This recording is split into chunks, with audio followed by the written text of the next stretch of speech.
Right, hey folks. So today I want to show you a routine that I used to break through a bench plateau like years ago.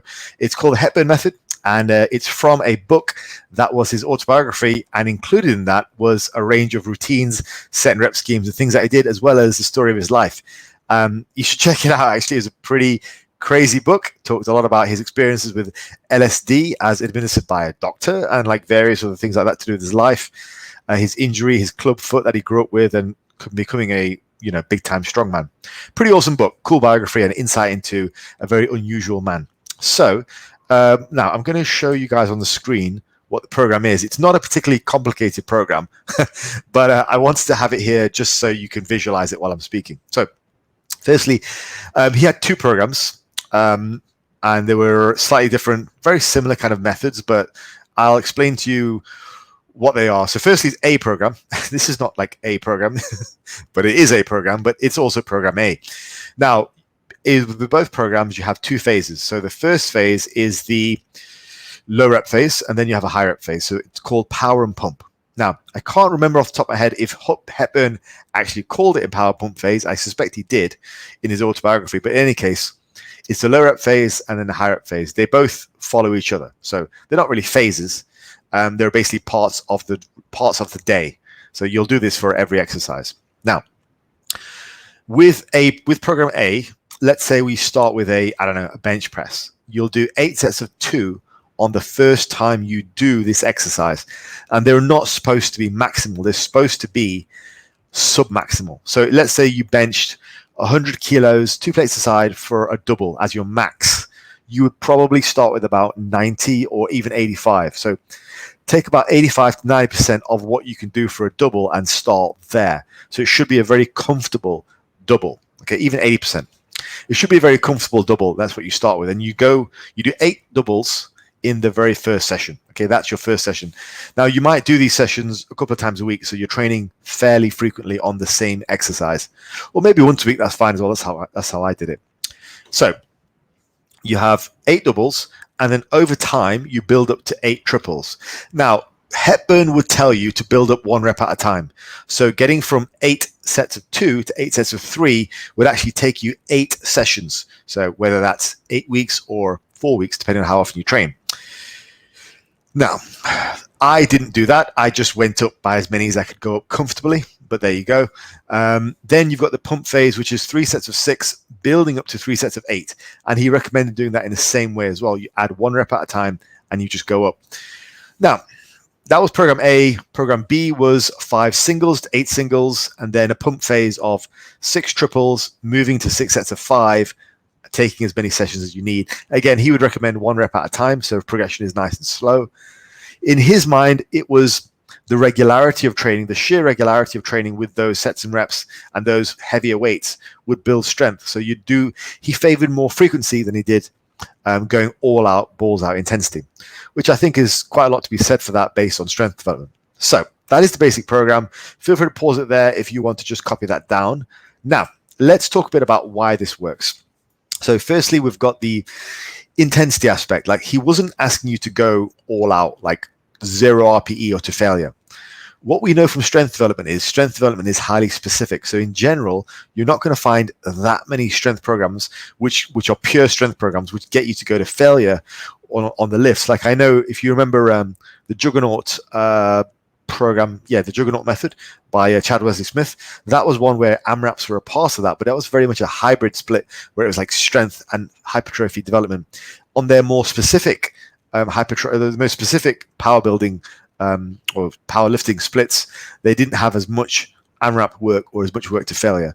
Generally, the work was done with a very specific set number of sets and reps, usually low reps, not to failure, staying away from failure, with just high frequency and high volume attached to those. It's a good method. It's very much what the Russian method is based off of. You pick the same lift and you just hammer it over and over again for low reps, high but not all out intensity, and go from there.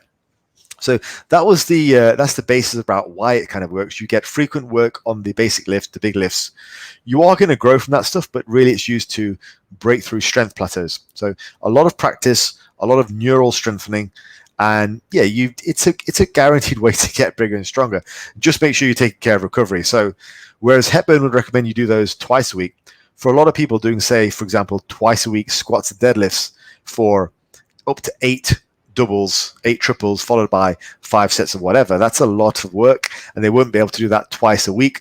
So the way that I implemented it was I did it once a week on specific lifts that I needed to improve. So let me just end with an example of how I implemented this. And I did a slightly different set and rep scheme. So back in the day when I was a lot younger and I was a lot smaller, I was stuck at about a 110 bench press, I think it was. Yeah, 110 bench press, which is not much, like just over 2 plates a side. And I really had in my head I wanted to get to 3 plates. So I tried everything up at this point. I was stuck at 90 kilos for ages. You guys know the story. I went from 90 to 110 using, I think it was Smolov Jr., but I kept regressing. So I needed something to work with me. So this is about the time that I started to discover deloads and things like that. So I implemented it with the set and rep scheme. I would do 5 singles followed by 5 sets of 5 on the bench press on Monday. And then I would do 5 singles followed by 5 sets of 5 on the seated press on Thursday. That was the bulk of my pressing training. Okay, I also did some other accessories like dumbbell work and close grip incline, but those are my 2 big movements, the bench press and the overhead press. That worked really well. And it took me from a 110 bench all the way to a 140 bench. There were other things that were happening at the time. As I say, I was doing a ton of volume for the chest pressing muscles. I needed that.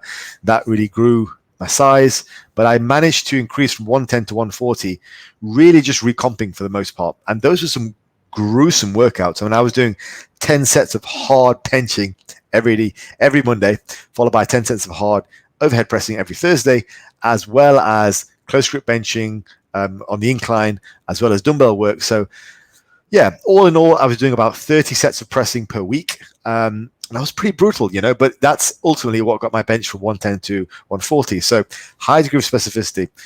Now, I didn't really go along with Doug's method of adding a rep at a time. I basically had a set and rep scheme, which I just held steady, 5 singles, 5 sets of 5. And I did that, and I just tried to add a bit of weight on every time.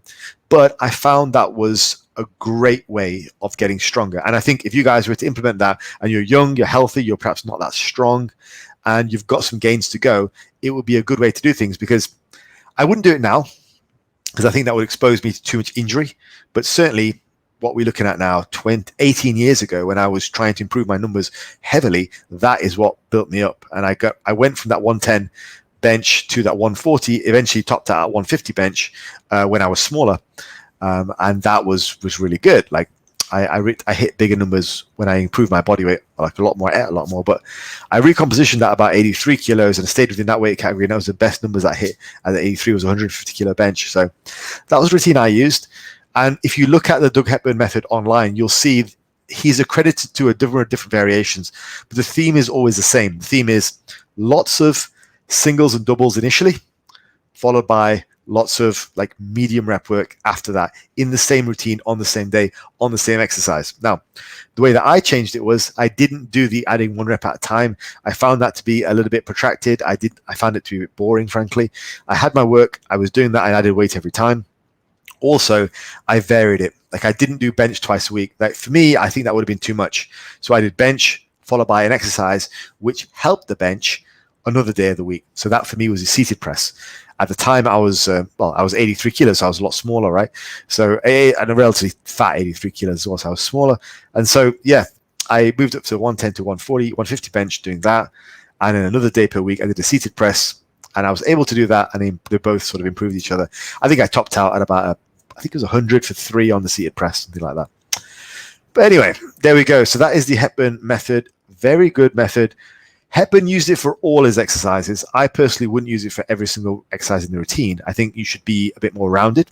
I don't think it's a bad idea. Like if you were at home and literally all you had was barbells and a chin-up dip rack, then you could just do a lot of work on the lift and be okay.